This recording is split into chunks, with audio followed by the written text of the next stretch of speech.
Okay, guys, good morning. Today is the 4th of September, 2025. CRAZII Market Talk with KEL. Crazy, anytime, anywhere. All right, today we still have our usual stuff, the market outlook, and of course, we have the revision of what happened yesterday. So all this information will be given to you very shortly, but please make sure you do your risk management. That's very important. And also, please stay tuned for the CRAZII revision with KEL to talk about the market yesterday. All right, it's a very important exercise because that is where you actually progress and learn better with the CRAZII system. Okay. All right. At the moment now, I'm outstation, and the people here itself in Vietnam is really, really impressed with our system. They really enjoy it. And as a matter of fact itself, right, they are looking forward to have 2 sessions. Which means that now I will have a Vietnam morning session with them, and then followed by the Singapore global session. So it's going to be heavier work for me, but I'm enjoying myself here. And I can tell you that really very, very soon, our CRAZII app will be ready to let you try it out. All right, those who already have the CRAZII app, the new version with the day chart functionality should be ready by this week. So once we are ready, we will let you have it. Okay. All right, so let's look at the financial market today, what's going on in the rest of the world, and let's see what do we expect from here. All right, so first of all, the S&P 500 and the Nasdaq closed higher, lifted by Alphabet rally, but economic concerns limit the gain. Now, one thing to note, Alphabet rally was what we mentioned yesterday, and it had a follow-through effect last night. So basically, their case on Google Chrome has been lifted up, but then again, it's possible that the prosecution can continue to file an appeal. Yeah. Okay, so what we have right now, let's just take a look. Okay, so Google get to keep its Chrome browser. Okay, but it won't be allowed to strike an exclusive search deal and must search with its search data, share with search data. Yeah, the decision avoided the worst case outcome for the tech giant because it's kind of crazy. Imagine Google lost this Chrome browser. I think that will really shake Google very badly. So I think that there's a lot of lobbying in the middle, but I just leave it there. Yeah, and also the Apple can continue to preload Google search on its iPhone, which is a lucrative deal for Apple, all right? So that's why the stock price also went up. Now, energy share prices came off because crude oil came off a bit yesterday. Bank also came off because of the rising concern now of the bond yield and the slowing economy. Now, the job data tonight will be very important. I'll show you that shortly. And also, traders are looking at the sudden spike at the bond yield. It's going to give a bit, what they call, might be forcing the Federal Reserve to consider to cut 50 basis points. So that is why the market now, in a way, can't go down. Why the gold price is increasing? Because if the market start to speculate as a 50 basis point, I mean, of course, that will definitely bring the dollar even lower. That's why gold price went even higher. But you think about this, Jerome Powell really don't want to cut rate, right? And now we can see that inflation is creeping up. So I cannot see he will increase by 50, will cut by 50 basis points. It's all market speculation. So to up by 20, to down by 25 basis points, I think most likely will happen. Yeah. As we mentioned before, September is typically one of the weak months for US equity market. So let's see whether this will happen and really throughout.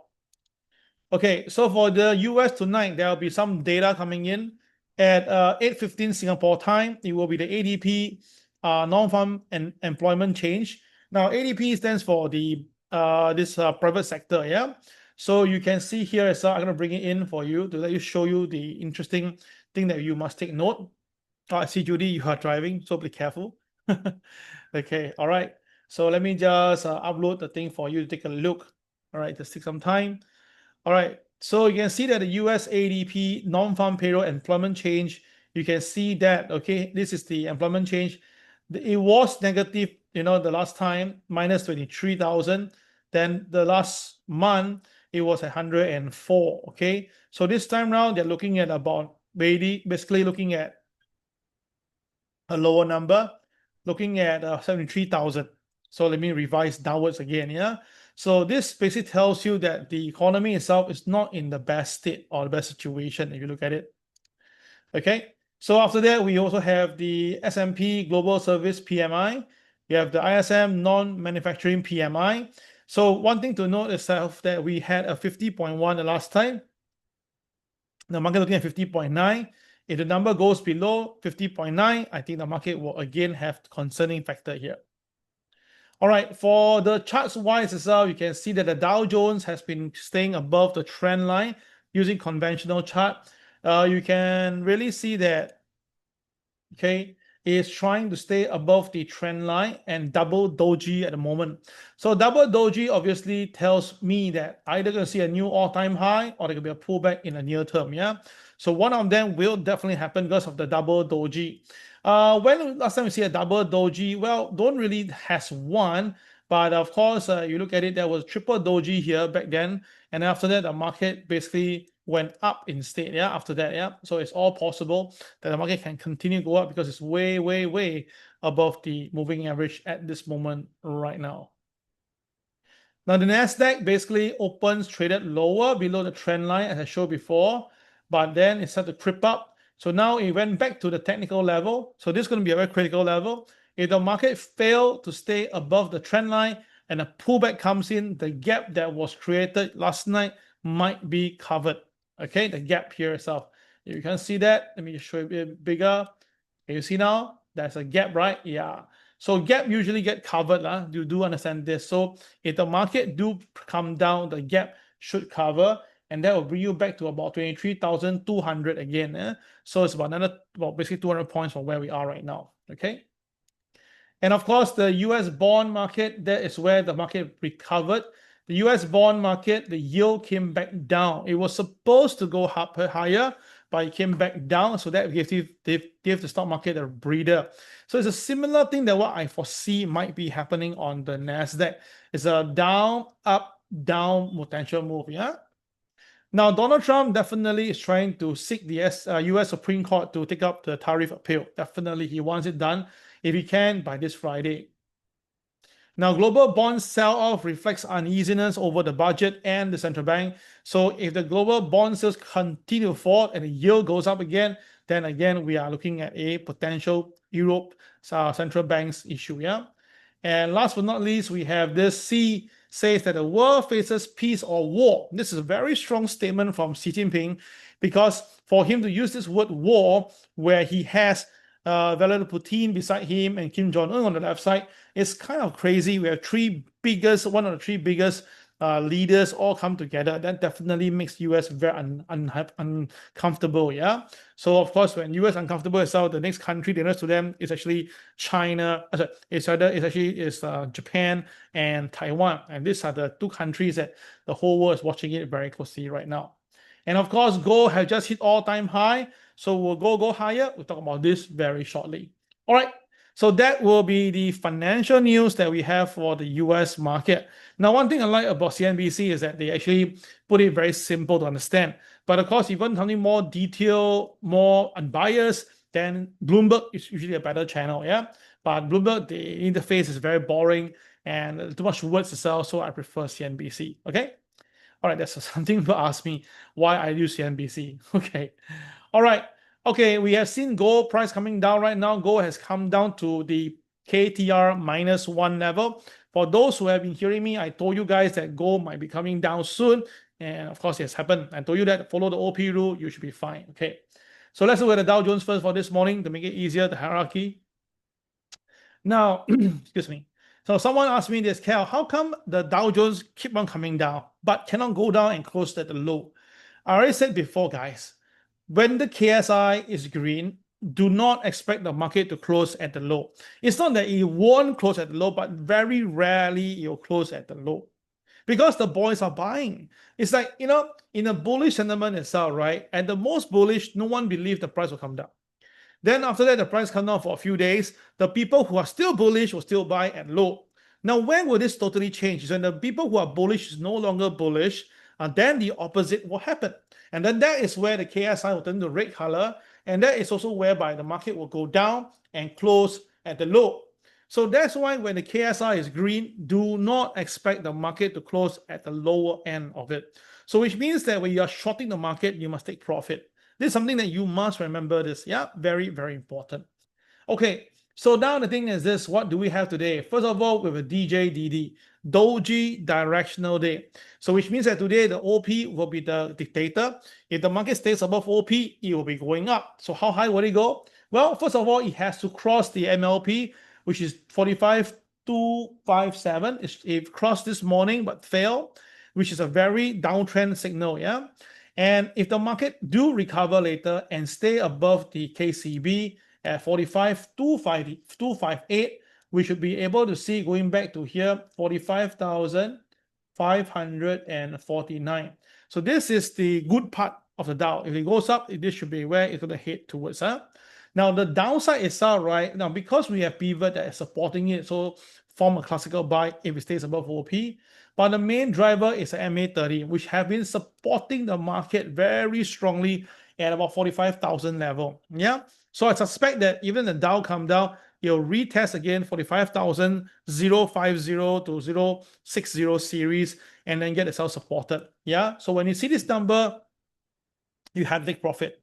Only when the market breaks below that itself and close below the MA30, wow, then there's a very high chance we can see the market going down lower. I think, Jonathan, you did a good job. If you're online right now and you bought back your Dow Jones at a low level, well done, yeah.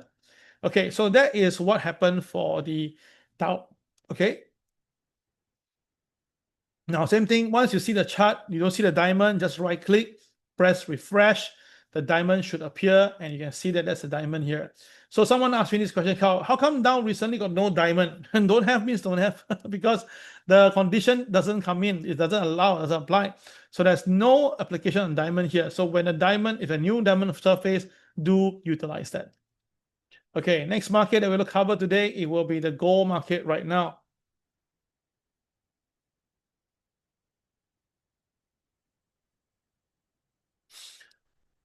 Right. Okay, hold on.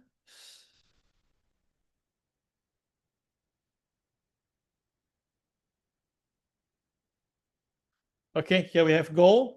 Now, do take a note, why am I expecting gold to come down today? First of all, you can see that gold this morning opened at 3562.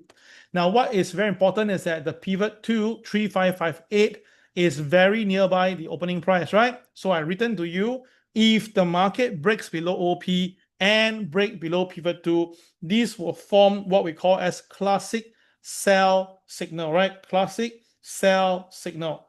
This is very, very important, yeah? So, okay. So when this happens, a classic sell signal, all right, the market will come down once it breaks below 3558, and then you can see it went down to the MLP at 3546, and it stopped there and recovered. Now, this is going to be a very crucial information. In an uptrend, I told you, if the market on the top come down to MLP and rebound, this is actually bullishness. All right.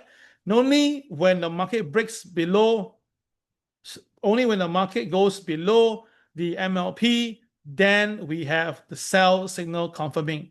So Susan, your gold kit stop loss then went down to KTR -1. Okay, let's visit that shortly. Yeah.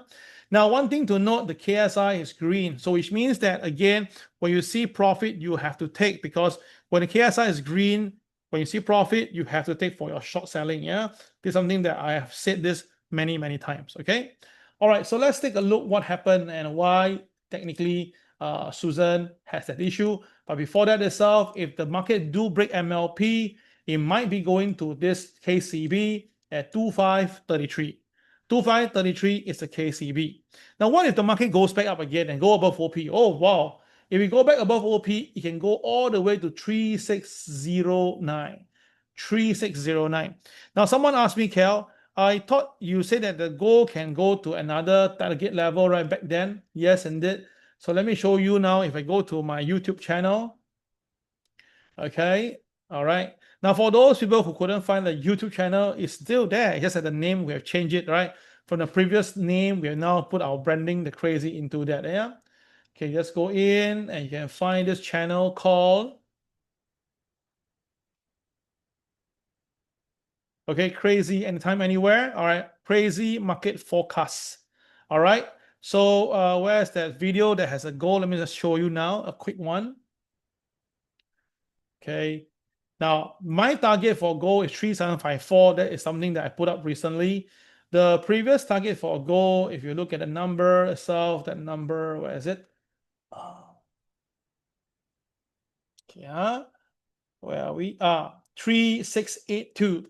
So the next target for goal is 3682. So first target from where we are right now, the next target is 3682.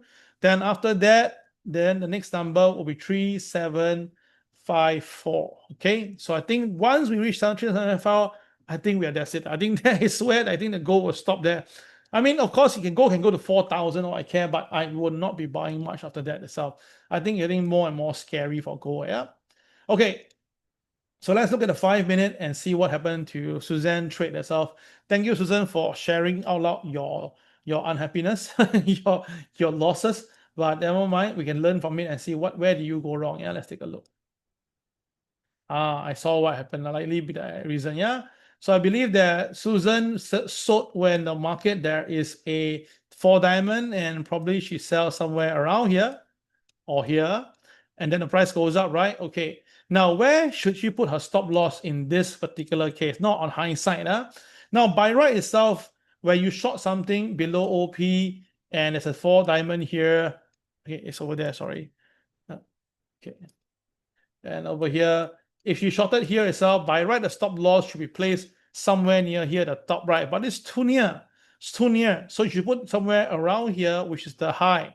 Now, you notice that what happened is that this stop loss, if you put there, it will be approximately around 3563. So unfortunately, right, the high here on this one is 35. Let me check. 35. Okay, let me just move it. 3563. All right. So here is 35632. So if Susan didn't put any buffer, she will be tripped at that point. So the question is this. I said this before. If the market purposely trip your stop loss, right, but doesn't go higher, what does it mean? It means that the opposite will come in again. So in this case, on hindsight, right, Susan should have basically re-entered the short here and still put the stop loss somewhere here. Now, if Susan had done that, she would have made back her profit. So not too sure why Susan did do that. Do you do it, Susan? Do you try to short again? Or you just say that, oh, stop loss triggered, I don't trade anymore. All right, wait for Susan to reply. Yeah. Now, for me, it's all right. When I actually do this, let's say for a hypothetical reason, I shorted here, my stop loss, I put it here, and the market really, really, really hit me and then reverse down, right? You know what I'll do always? I will short again because I know that you have took the effort to stop me out, but then you didn't go higher and instead go lower, right? This is actually a short signal. So that's why I will short this again. Now, for me, I shorted. So basically, I make some money from here. Let me take a look how much I made. Over simple trade, I made 93 US dollars. Not a lot of money, but it's good. $93 can give me a lot of thing to buy over here. Okay, so that is how you have traded gold for today. Okay, so that is for gold. Let's see the next market right now. The next market that I want to cover, obviously, will be Bitcoin. Now, a lot of people in Vietnam is doing Bitcoin, so I share Bitcoin with you. But main things I do Bitcoin is just I want you to have an idea that how we can use trade our system with Bitcoin, one of the latest instrument in the market, and you can see that it works very nicely. All right, so Bitcoin, if you ask me, I still think that Bitcoin should be able to go back to about $170,000 in the near term. Now, of course, we all know that some of them, like people like that Lee guy, what's his name again? Tom Lee, yes. Tom Lee says I go to 200, 250. That is how he said. For me itself, I think to see 150 to 170 is very, very good already. Okay. All right, so let's look at Bitcoin. Now, Bitcoin, we have something very important. Please take it down. We have a blue diamond. Now, why the blue diamond is formulated? Because the KCX was green, the bar was red. So once you see yellow, the blue diamond will definitely appear on your screen. Yeah. So that is why and how the blue diamond is formed. So with the blue diamond being formed, that means that the closing price is very important. The closing price for here itself is 112,253. So let's put it in. Now this number had to be very accurate. There's no way it can be wrong. Okay. So which means that today, if the Bitcoin cannot stay above this number, 112,253. If Bitcoin cannot stay above this figure, you cannot you cannot long Bitcoin. I repeat, as long Bitcoin doesn't stay above 112,253, you cannot long Bitcoin because there's a diamond there itself. So guys, take note of that. Those in Singapore, in Vietnam, Malaysia, please take note. Without this Bitcoin traveling past 112,253, cannot buy Bitcoin. Yeah, right. So Susan, can you take a screenshot of this right now if you are available, and then post it out to the group chat in Vietnam to let them take a look. Disha, if you're also around, you can also do that. Someone want me to speak in which language? I should be Vietnam, right? Not in English, right? English, I'm using it right now. Yeah. Okay, so got it. Now, one thing to note, the KSI is green, but the KSX is blue. So how do we interpret this? The boys are definitely buying, that's for sure. That's why you can see the market bottom out, right? Last 3 days, the market bottom out, so the boys were buying. But the retailer was still selling. So the question you ask me now, KEL, if you are saying that Bitcoin and the market is related, how come now Bitcoin goes up and then this the market, the rest didn't follow? Well, you look at Nasdaq, it followed. That's why Nasdaq recovered 200 points. It did. So that's why yesterday when the Bitcoin actually was moving up itself, right? I know that the Nasdaq most likely will recover, yeah. But of course, this is really not really how we do it in a basic level. Only in PTP level we do some sort of comparison notes, yeah. Okay, so that is what you have for this for this analysis for Bitcoin. Next market is Ethereum. Now, Ethereum has a very, if you ask me between Ethereum and Bitcoin, I'd rather buy Ethereum anytime because Ethereum, the picture itself, the story now is a bit more sexy. Bitcoin is because it's been there and many countries utilize it. That's why it become a so-called a safe product. Okay, we have so many countries using that right now. Okay, Ethereum, let's take a look at Ethereum. Now, Ethereum basically stays above the opening price right now at 44.61, and it's supported by the MA, which is 4440. So you can see that it's supporting it right now. If the market do break down, the MLP will definitely be the one at 43.85, right? That will be the first main support if the market comes down. So traders now, you can see the Ethereum is having some problem with going higher. So just been testing all of that up. Okay, one thing to note, there's a KCL here at 44.61. So 4461 is actually a KCL. So that's also the reason why now you can see the market having issue to move up and down because the market will find a decision. Okay, so 4461 KCL, and the target is 4562 for the upside. Downside itself is MLP 43.85, and the M pivot 2 is 43.54. Okay, so that will be the Bitcoin, Ethereum, Gold, and Dow Jones wrap. Now we look at the last one, which is the currency market. So yesterday talked about pound to the euro, and let's back with dollar yen, and right now. Now, dollar yen, basically, if the dollar yen tried to increase interest rate, this will spike the dollar, and of course there will be less carry trade. Yeah, so one thing to note. Yeah. Okay, so now what we have is that this is the dollar yen at 140 and 148.06 as opening, and the current price 148.17, slightly higher. Wait a minute. Slightly high. MLP is 148.73. Okay, so now it's 147.97. So now it's slightly lower than this OP. Now, one thing to note, the pivot 2 is 148.40. So that means this is a classic sell signal. It's below OP and below pivot 2, and it's a doji directional day. So which means that the market today will go into single direction. So it's going to be either all the way down to the MA30, or it may shoot up and then go all the way up to the pivot 1 at 149.54. Now, all these are possible based on statistics and rules, so do not fight against the trend. Okay, guys, so we'll take a short break right now. In the next 2 minutes, we'll come back and we will talk about what happened to the market yesterday and how could you benefit from it, right? So stay tuned, and of course, I will see you guys online in 2 minutes' time. Thank you.